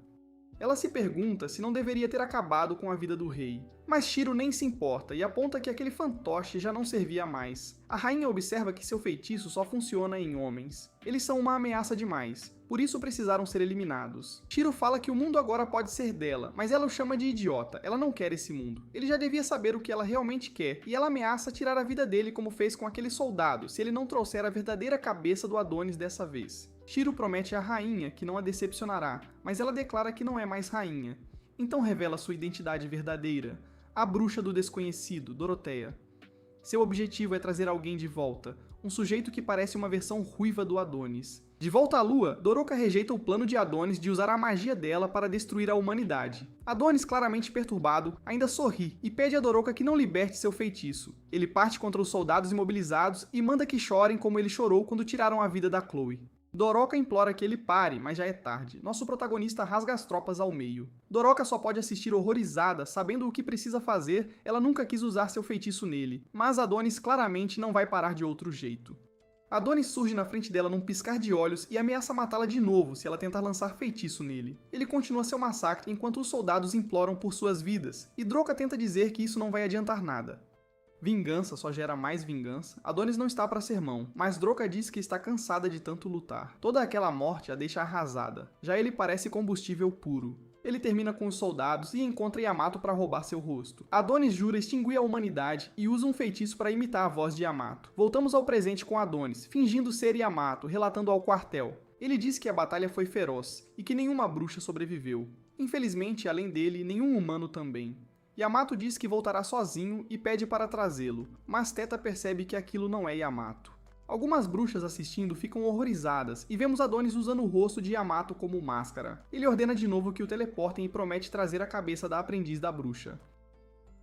O tronco superior de Ofélia ainda está vivo de algum jeito, e ela entende que isso era tudo plano do Adonis. Ele tenta levar Doroka junto, porque seu feitiço será muito útil, mas ela se recusa. Doroka deve ter desejo de morrer. Ela dá um tapa em Adonis e lembra como Chloe ficaria envergonhada vendo o que ele faz. Sorte dela, Adonis não a estraçalha. A teletransportação já foi iniciada. O coração de Ofélia ainda bate, então ela se despede de Adonis, essa criança infinitamente mal dos humanos perversos. Ela espera que Deus o julgue e pede desculpas às outras bruxas por não terem recuperado a dignidade. Ofélia finalmente se despede deste mundo e dos reinos arruinados. Adonis e Doroka são teleportados e ele faz algo totalmente inesperado. Por algum motivo, pede desculpas. No quartel, preparam-se para a volta de Yamato, mas Teta já sabe que quem chega é Adonis, e estão prontos. Ela jura vingar Yamato enquanto a contagem do teletransporte zera e ordena: soldados, atirem! O tiroteio cessa logo em seguida, nada foi teleportado, e anunciam que as coordenadas de transferência mudaram misteriosamente. O sinal dele some e os dados colapsam, enquanto o corpo dela se desfaz. Ela percebe que ele escapou e diz à aprendiz de bruxa que ele ganhou essa rodada. Em algum lugar no deserto encontramos Roca e Adonis manda ela olhar uma constelação que confirma que voltaram à superfície do planeta. Nosso rapaz está coberto de sangue, mas com um objetivo enorme. Ele declara que os dois começarão a conquistar o Império Rédia, fazendo o que for preciso, começando pequeno. E então vemos um vislumbre do que aconteceu antes da teleporte. Doroka implorava a Adonis para ajudar as bruxas que ainda estavam vivas na Lua, mas ele estava ocupado usando sua magia de mudar a voz para alterar automaticamente as coordenadas de teleporte. Nossa protagonista vingativa decide que irão atacar cidades e vilarejos a caminho de Rédia. Também vão recolher informações e suprimentos para se prepararem. Adonis pensa bem à frente e está pronto para partir, mas Droka não aceita isso. Ela quer voltar para as outras bruxas, e Adonis a chama de estúpida por achar que alguma delas sobreviveu. Ela se recusa a acreditar que todas morreram e pede para ser mandada de volta. Ele a chama de criança mimada, mas Doroka retruca com dureza e pergunta se ele não estaria falando de si mesmo. Para ela, ele é mais imaturo, pois só se importa com vingança. Então Adonis usa sua magia de memória. Ele mostra a Doroka como ela implorou a Yamato para segurar sua mão, prometendo que não fariam mais mal a elas. Ela não suporta ver sua própria falha, e Adonis compreende por que Doroka não se encaixava com as outras bruxas. As outras bruxas odiavam os humanos, e só uma psicopata como ela desejaria reconciliação. Doroka revela que sempre quis conhecer Adonis um dia, porque queria saber que tipo de pessoa Chloe escolhera como aprendiz. Adonis era um homem entre dois mundos, então ela esperava que ele fosse a ponte entre humanos e bruxas. Ele era sua única esperança, mas ela se enganou. Agora Adonis percebe que ela não sabe nada sobre ele e se pergunta até onde irá. A humanidade nunca vai perdoá-lo do mesmo jeito que ele nunca os perdoará, então a luta nunca vai parar. Adonis a manda calar e diz que a vida da Chloe vale mais que a de toda a humanidade. O mundo que a tirou dele cometeu um erro enorme e merece ser destruído. Essa garota de cabelo rosa simplesmente não entende a fúria dele e se pergunta até onde ele irá por isso. Ela o culpa pelo que aconteceu com as bruxas na Lua porque ele trouxe humanos pra lá, mas ele lembra que só assim elas poderiam voltar à Terra. Todas as amigas dela foram peões no plano dele, e Doroka ainda não acredita como ele pode ser tão frio. Ela fica abalada, aquelas bruxas lutaram tanto para sobreviver às caçadas e viraram peças no jogo egoísta dele, mas Adonis a cala de novo. Ela não entende como ela ainda pode defender os humanos depois de tudo que tiraram das amigas dela. Adonis a acusa de cometer o maior crime contra as próprias vidas por não querer vingança. Doroka insiste que vingança não cura feridas. Adonis, porém, já não se importa. Ele começa a se afastar dizendo que não tem mais nada a perder, Doroka não deixa e o derruba, lembrando que ele ainda tem a vida que Chloe lutou tanto para proteger. Num mundo cheio de crueldade, Doroka implora para que isso não o mude. Ela nem pede que ele perdoe os humanos, só sabe que, se ele seguir atrás de vingança, aquilo vai destruir seu coração e o transformar nas mesmas pessoas que tiraram Chloe. Doroka acha que ele ainda tem muito a perder, mas os dois não conseguem se entender. A vingança é a prova da existência de Adonis, e a prova irrefutável de que Chloe viveu com ele. Ele tem medo de que, se parar, todo vestígio dela desapareça, e isso o apavora. Doroka desaba em lágrimas, e Adonis aponta que ela só sabe chorar. Aos poucos parecem se entender melhor, mas Doroka percebe que a saúde de Adonis está piorando rápido. Um grupo de motoqueiros os avista de longe e pensa se eles não seriam um casal que fugiu junto. O líder deles se chama Sr. Soko e cabe a ele decidir o que farão com eles. Algum tempo depois, Adonis acorda num lugar estranho. O nosso rapaz já está cansado de acordar em locais que não reconhece e tenta recordar o que aconteceu. Ele lembra da Doroka pedindo ajuda aos motoqueiros enquanto perdia sangue e não conseguia se mover. Mr. Punch chega para recebê-lo e pergunta com aquele olhar frio se Adonis matou alguém. Esse cara não faz a menor ideia do que aconteceu e só oferece uma bebida pro Adonis. Ele não quer beber água de esgoto, mas Punch diz que é a maior invenção do homem. Adonis só quer saber onde está a Doroka. Punch conta que ela cuidou dele até alguns instantes atrás, quando uns moleques a levaram. Adonis não tá brincando, então pergunta de novo onde ela está. Punch o leva para fora. Bem-vindo aos Ermos, um lugar cheio de gente de países em desenvolvimento, refugiados e escravos que fugiram de Redia. Todo mundo que a ciência abandonou acaba ali e vira um vagabundo. Aí Adonis escuta a voz da Doroka pedindo para alguém parar. Ela tá cercada por homens, e ele pensa no que estarão fazendo com ela. Punch comenta que raramente chegam mulheres nos Ermos e, sem filtro, diz que a namorada do Adonis é ótima para gritar. Adonis perde a paciência com essas pessoas e sai correndo para salvar a Doroka. Ele se prepara para arrancar a cabeça de todo mundo, mas fica chocado ao ver que a Doroka está só aprendendo a pilotar uma moto. Ela pedia para alguém desligar a moto e os caras só a incentivavam a aprender. Doroka fica feliz ao ver Adonis acordado, mas acaba caindo de cara no chão. Preocupada com os ferimentos dele, ela mesma parece bem maltratada. Dá ao Adonis uns bonequinhos e pede desculpas por não ter percebido o quanto ele estava machucado. Nosso garoto continua frio como gelo e joga as coisinhas fora. Punch anuncia que vai rolar uma festa e obriga a dupla a ajudar nos preparativos como pagamento por tê-lo salvado. À noite, todo mundo bebe até cair e a Doroka serve os copos. Um velho tenta dar em cima dela, mas ela tira ele da pista na hora. Adonis não está no clima de festa, o que deixa a Doroka meio triste e alguns caras acham que ela tá brigada com o namorado. Ela tenta explicar que não estão juntos, mas ninguém acredita. Querem saber a história dos dois. E ela diz que ela e o amigo estão viajando pelo mundo. Todos caem na risada. Não acreditam que viriam aos Ermos, mas concordam que ela é uma ótima moça. Nesse instante, o cara começa a desabar, chocando todo mundo. Doroka não entende nada, mas Adonis os chama de idiotas por não tomarem cuidado com o que colocam na boca. Doroka teme o pior e pergunta se Adonis os envenenou. Ele não fez isso. Ele só usou sua magia para transformar o álcool deles numa espécie de calmante. Doroka fica aliviada por todos estarem vivos. Mas Adonis diz que isso não vai durar muito enquanto procura uma arma. Doroka implora que pare, lembrando que foram todos tão gentis com eles. Eles os resgataram do deserto e até deram socorro médico. Adonis não se comove, e Doroka lembra que sem eles a vida dele teria acabado ali. Adonis diz que não vai matar ninguém. Não porque tenha compaixão, mas porque gente como eles não vale a pena. Adonis a choca quando revela que não precisa mais dela. Ela pede uma explicação. Ele retruca que, diferente dela, não consegue rir depois de perder alguém importante. Não consegue nem pensar em relaxar ou brincar. Adonis conclui que são incompatíveis de vez. Doroka justifica seu comportamento. Coisas ruins acontecem se os humanos descobrirem quem eles são. Precisam se misturar porque ela não pode deixar que suspeitem que é bruxa. Doroka ri para manter as aparências, mas por dentro ela não está bem depois do que ocorreu. Adonis a cala de novo, avisando que ela nunca viria um como ele, e então vai embora. Na manhã seguinte, o Sr. Punch se pergunta se o namorado de Doroka foi embora. Ela o corrige. Adonis não é namorado dela, e Punch comenta como ele foi descarado. Foi embora sem nem agradecer, deixando Doroka sozinha. Punch acha que ela fez bem em terminar com ele, mas Doroka enxerga algo em Adonis que ninguém mais vê. Sabe que ele é realmente bondoso. Vemos Adonis sozinho, lembrando de tudo que Doroka lhe disse. Ela deixou uma marca profunda nesse nosso protagonista de coração gelado com seus conselhos, mesmo que ele odeie a admitir. Logo depois ele percebe que alguém veio atrás dele e se pergunta se fez o calmante fraco demais. Então ele suspeita que pode ser alguém do Império Red, mas tanto faz quem seja. Ele já se prepara para a briga e jura que vai tirar a vida de quem cruzar seu caminho. Lá no deserto, Doroka fica em choque quando o Sr. Punch revela que sabia desde o começo que Adonis era o aprendiz da bruxa.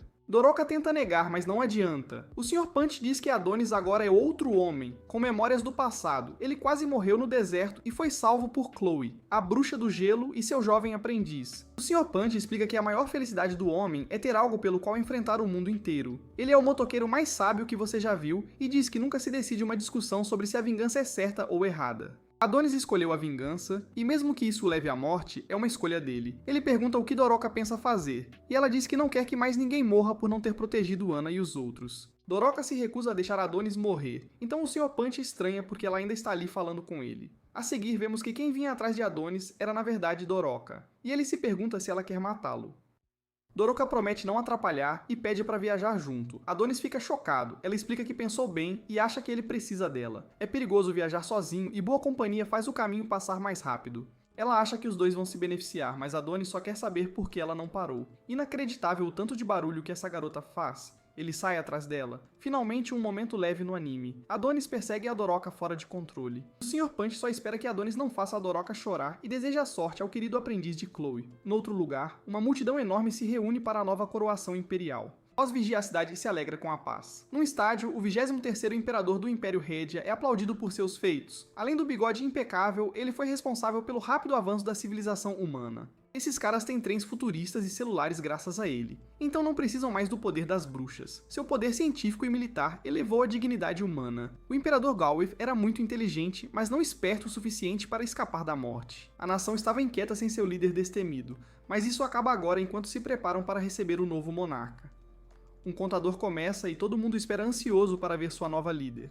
A contagem termina, e todos aplaudem Sua Majestade, a Rainha Doroteia. A cena é meio bizarra, todos gritam por ela e ela faz a melhor imitação de uma estrela do K-pop. A apresentação é transmitida para todo lado, e vemos que Doroteia lançou seu feitiço de Simp em todas as fãs do K-pop que assistem. Doroteia vira sensação em todos os fóruns e os caras começam a levar bronca das namoradas. No meio do show, Doroteia diz aos novos fãs que ama todos eles. Em outro lugar, a transmissão alcança até as regiões mais distantes. Um sujeito no celular dragão ri da ironia. A bruxa Doroteia agora é monarca da humanidade. Ela exterminou a própria espécie usando a tecnologia que os humanos desenvolveram enquanto reinava como rainha. Enquanto isso, vemos gente tendo a cabeça cortada e Teta claramente não está nada feliz com o que acontece. O cara do celular dragão se pergunta que mundo é esse e percebe que a bruxa Doroteia é mais insana do que imaginavam. Aí entendemos por que Teta ficou tão aborrecida. A cabeça dela vai parar numa pilha. Perto dali, Doroteia finaliza sua performance de K-pop e partículas surgem da multidão. Essas partículas convergem na cabeça dela, formando a coroa, e o estádio explode em aplausos para a nova líder. Enquanto isso, nos ermos, Shiro fica super feliz por Doroteia. Só que o nariz começa a sangrar. Ele fica abalado, como quando um amigo da infância vira popular na escola. Shiro tem trabalho a fazer, mas comenta como Adonis é esperto. Ele quebrou o dispositivo que pegou do Yamato, então Shiro não pode rastreá-lo por ali. Decide que vai achar o rapaz na raça e invoca um monte de mãos robóticas úteis. Vemos que Adonis está com Doroka e ouvimos Shiro estranhamente chamar Adonis de o garoto amado pela deusa. Adonis fica intrigado com o que Doroka pretende, pois recusa parar sua busca por vingança. Doroka não resiste a tentar transformar o coração furioso do garoto e faz uma proposta. Ela lembra que existem humanos bons como o Sr. Punch e sua turma, e sugere que Adonis considere não lutar contra gente assim. Nada muda o frio Adonis, então ele recusa. Deixa Doroka acompanhá-lo, mas avisa que ela não pode atrapalhar. Doroka entendeu na lata e fica caladinha. Adonis quer que ela confirme se o feitiço faz homens se apaixonarem para ela controlá-los. Ela confirma, e ele fica se perguntando por que não usou nele. No primeiro dia em Redia teria sido moleza.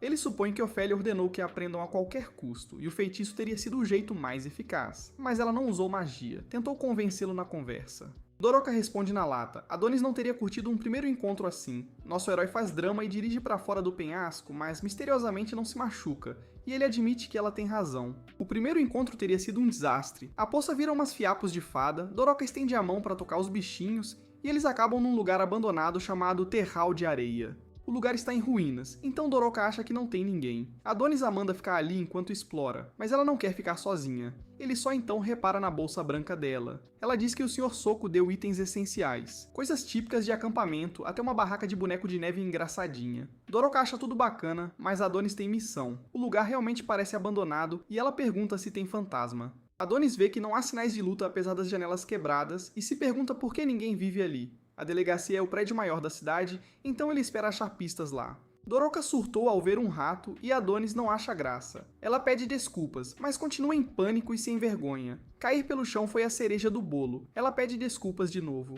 Adonis avisa que a deixa pra trás se ela continuar fazendo barulho, e enfim chegam vivos ao segundo andar. Aí um holograma pergunta se precisam de ajuda, e Doroka, claro, acha que é um fantasma e surtou de novo. Adonis aponta que é um holograma, mas Doroka diz que nunca ouviu falar desse tal Sr. Holograma. Adonis tem que explicar pra essa desentendida que é só uma imagem tridimensional e eles seguem. Ela pede desculpas pro holograma sem saber porquê, mas precisa sair correndo porque Adonis já a deixa pra trás. Eles continuam explorando sem achar nada de interessante, até que encontram umas celas.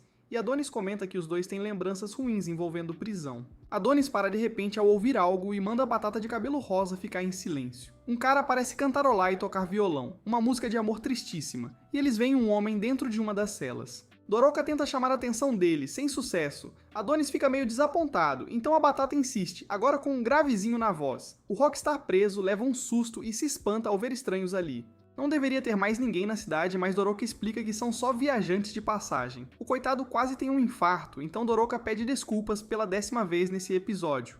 O cara não entende o que eles fazem ali, não acredita que sejam só turistas em ruínas. E Adonis acha ainda mais estranho que ele esteja sozinho. O tal homem, com cara de Johnny Depp genérico, diz que não teve escolha, é prisioneiro. Motivo plausível, mas dá pra ver que parece ter outra pessoa na cela com ele. Doroka se pergunta por que Adonis vai embora, e ele explica que não tem negócios ali, e aquele lugar o enoja. O Johnny Depp barato acha graça do comentário de Adonis. Foi exatamente o que todo mundo disse ao abandonar a cidade. Tudo começou depois da expansão das máquinas. Diziam que humanos não podiam mais viver daquele jeito antiquado depois que as bruxas foram dizimadas. Todo mundo juntou suas grandes ilusões e foi o mais longe possível. Ele aponta que hoje em dia a galera só segue quem berra primeiro. Adonis mal escuta e só quer saber se há uma metrópole por perto. Uma cidade chamada Mamuda fica a 70 km, então Doroka pede desculpas pela última vez e partem. Doroka teme que o cara morra de fome e acha que deveriam libertá-lo da prisão. Adonis diz que não é da conta deles, mas Doroka esqueceu que não pode atrapalhar nossos rapazes. Ela quer ao menos dar comida aos prisioneiros, mas Adonis pergunta se a cela estava realmente trancada.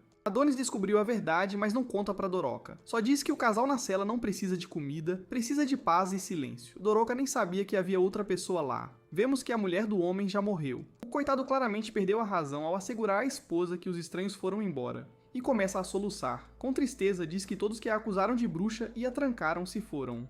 Ele abraça o amor da vida dele e diz que agora ficaram juntos para sempre. Pede desculpas por não ter conseguido protegê-la e vemos que Doroka finalmente entendeu. Adonis conclui que a cidade só precisa de espaço para os dois prisioneiros, então é hora de partir para Mamuda. A dupla cruza o deserto e enfim chega ao destino temático Mamuda. Eles têm que passar por um portão de imigração bem acolhedor. E Doroka se pergunta se Adonis realmente quer começar uma briga ali.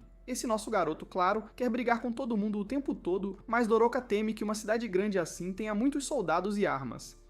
Obcecado por vingança, Adonis não entende o argumento dela. Ela só teme que nem ele consiga sobreviver. Essa geniosinha de cabelo rosa então inventa um plano e pede para jogar pedra, papel, tesoura com Adonis. O perdedor terá que fazer algo pro vencedor, mas Adonis já cansou dessa garota e recusa. Ela insiste, mas para na hora quando percebem que Mamuda foi criada por homens de cultura. O lugar está todo caído e Adonis se irrita por ser mais um canto onde não pode se vingar de nada. Eles têm que frear na hora porque uma mulher está na estrada, e Adonis avisa a ingênua Doroka para tomar cuidado.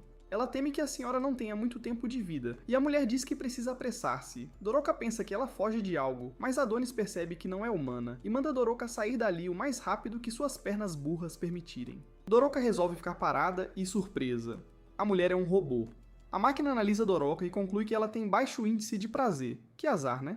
Coisa estranha, mas o robô entra em desespero e decide que precisa de prazer, nem que seja de qualquer um. Por sorte, Adonis atira e o derruba, dando um tiro final no corpo metálico. O robô morre de forma triste e Adonis revela: era um Madoa, uma boneca mecânica feita para ser brinquedo humano. O anime fica bizarro quando mais bonecas são ouvidas criando enredo dentro do prédio. Nosso garoto decide ir investigar e manda Doroka esperar lá fora por algum motivo. Ela quer ir junto, mas ele se irrita e manda parar de agir por conta própria para ele poder checar o tal enredo. Ele lembra que a deixará se ela ficar insuportável e pede que ela grite se precisar. Doroka espera paciente lá fora, mas entra em pânico ao ver um monte de Madoas tristes empilhadas como lixo. Adonis vasculha o prédio com uma lanterna e descobrimos que Doroka é péssima em obedecer. Ela o seguiu. Ela tenta justificar, dizendo que prometeu ao Sr. Soco que manteria Adonis longe de problemas. Ela se ilude pensando que Adonis não a abandonaria num lugar desses, mas lembra rápido que ele já a deixou com estranhos. Convence-se de que ele não faria mal, até lembrar que quase a estrangulou. Nesse momento, Adonis a encontra e, claro, fica furioso. Ela não parece levá-lo a sério e até acha que o irrita de propósito. Doroka faz um discurso inteiro sobre ficarem juntos. Seria mais seguro e ela tem a mochila com os suprimentos deles. Surpreendentemente, Adonis concorda e diz só pra não atrapalharem. Eles seguem investigando e chegam a uma sala fedida, com um som que me proibiria no YouTube. Por algum motivo estranho que eu jamais vou entender, eles resolvem entrar na sala. Lá dentro, descobrem que esses robôs loucos criaram um vínculo com alguém até morrerem. Os robôs dizem que só querem ser amados e Adonis percebe que, de alguma forma, eles desenvolveram senso de si mesmos. Eles simplesmente não param de criar vínculo com esse cadáver e não entendem por que foram feitos. Adonis não sabe por que existiram, mas sabe por que precisam ser destruídos. Ele destrói o shopping e um dos robôs, tristemente, agradece por pôr fim àquela existência miserável. Em outra parte do deserto, dois membros de uma unidade de espionagem se aproximam rápido de um posto. Essas aspirantes a colegiais, todas rasgadas, ficam irritadas com os soldados prontos e decidem atravessar o pelotão sem cerimônia. Elas usam números, então a 5 manda a 6 se preparar. 5 elimina a maior parte dos soldados no estalo e 6 faz o trabalho final, acabando com o último. Outros soldados idiotas acham que vão surpreender as garotas, mas só viram mais corpos no chão. As garotas olham o que fizeram e chamam os soldados redeus de patéticos. Adonis lembra que a feiticeira soberana Ofélia disse uma vez que a ciência revela a verdadeira natureza humana. Num mundo onde qualquer brinquedo pode ser criado, era inevitável que alguém inventasse robôs que desenvolvem vínculos. Eles encontram as mesmas algemas que Doroka usou no campo de concentração Redian, e Adonis revela que essa nação trocou suas mulheres por esses robôs. Adonis aparentemente aprendeu a ser mecânico em algum momento. Trabalha num veículo e diz que a cidade de Mamuda provavelmente vendeu todas as suas mulheres, todas as filhas e esposas trocadas por robôs. Mais um motivo para nosso vingativo protagonista odiar a humanidade. Claro, isso levou à queda da nação, já que sem mulheres não há próxima geração. Não é a única nação que caiu assim, e isso o enoja. Os dois pegam peças que Adonis tirou dos carros e vão para um monte de robôs. O engenheiro mecânico genial explica que está montando um EMP improvisado, mas a desorientada Doroka não faz ideia do que é. Adonis simplifica para ela. Ele vai dar um fim naquela pilha de robôs. Doroka, claro, se preocupa com os robôs sem vida sendo machucados, mas Adonis explica que eles só vão levar um pequeno choque. Ele usa sua magia escrita de invocação e faz Doroka segurar o alto-falante. Ondas de MP cobrem os robôs, e Doroka vê um deles agradecendo. O serviço sujo está feito, e ela fica aliviada por Adonis estar ali com ela. Lá em cima, as duas perigosas colegiais os observavam e reconhecem que aquele é o homem mais procurado pelo Império Redia. Ele é o famigerado aprendiz da bruxa, mas as duas não acreditam que seja só um adolescente. 6 diz a 5 para não subestimar o garoto, pois ele tem dado muito trabalho ao Império Red. Ele massacrou um número inimaginável de cidadãos e até aniquilou a força de elite enviada atrás dele. Aparentemente, essas duas garotas não podem lidar com casos que envolvam bruxas. No entanto, 6 aponta que um tal imperador chamado Suzurai ordenou que capturassem qualquer coisa que ajudasse a conter Redia. Elas esperam ser recompensadas se cumprirem a missão e até sonham em talvez morar na capital. 6 demonstra um afeto profundo pela outra garota número e diz que pode viver em qualquer lugar contanto que fiquem juntas. Com isso, decidem que é hora de confrontar o aprendiz da bruxa. Número 6 manda que número 5 leve Adonis enquanto ela elimina a garota, mas 5 lembra que é a mais velha e que está no comando. Entretanto, vemos que Shiro os observava feito um tarado, sorrindo do mesmo jeito. Adonis e Doroka terminam de salvar o mundo da trama de dominação robótica e se preparam para partir. As irmãs número que os perseguem, porém, são paradas por Shiro. Elas exigem saber quem ele é, mas o esquisito não responde. Para essas garotas, silêncio é hostilidade, então atacam na hora. No cenário, Doroka fez uma sepultura para os Madoa e pede que descansem em paz no paraíso dos robôs. Nosso garoto Adonis não é iludido como ela e explica que prestar condolências não vai adiantar. Criar túmulos e rezar é só um jeito dos vivos lidarem com a perda, nada além disso. Adonis aproveita a oportunidade e diz que se ela quer realmente honrar os Madoa, precisa fazer o que ele mais ama, vingar-se da raça humana com uma extinção em massa. Isso é um pouco extremo demais para ela, então os dois concordam em discordar. Doroka então reza diante de uma lápide que fez para as bruxas, e Adonis acha que ali seria um bom lugar para ela ficar, para sempre. Ela adora chorar e tem motivo de sobra nessa cidade para encher os olhos. Doroka ainda não acredita que ele diria algo tão grosseiro, mas Adonis nunca se segura. Lembra que a vida de todas as amigas dela acabou porque ele trouxe os humanos para a base lunar. Ela nem deveria querer viajar com ele. Essa é a última chance de voltar atrás. O clima sério e tenso é cortado quando Doroka simplesmente não se importa. Mostra que achou duas bonequinhas que Adonis achava que tinha se livrado. Doroka explica que não quer culpá-lo nem brigar mais. Ela admite que as bruxas tentaram manipulá-lo. A obsessão delas por criar artefatos mágicos contra humanos levou ao sequestro de Adonis. Tentaram forçar a ressuscitar a Chloe, então ela percebeu que foi praticamente uma traição contra ele. Adonis decide que é hora de irem embora, e ao se desculpar, mostra que Doroka vem mudando ele aos poucos. Ele exige que ela se livre daquelas bonequinhas idiotas, mas ela tem orgulho das versões em miniatura delas. Adonis queria que ela soubesse fazer outra coisa. Ela então diz que sabe cantar. Ele não é fã e pede só que não cante viajando. Os dois ficam boquiabertos quando o Shiro aparece ali pela primeira vez. Ele manda parar de flertar porque está com ciúme. Adonis percebe na hora que ele é inimigo e não acredita que já os acharam tão rápido. Adonis se prepara para a luta, mas Shiro mostra o perigo que é ao destruir a moto deles como se nada, e vemos que ele eliminou as Number Sisters. Shiro se apresenta como alguém influente em Hedia e diz que veio cobrar as cabeças deles. Claro que Adonis não tem medo nenhum e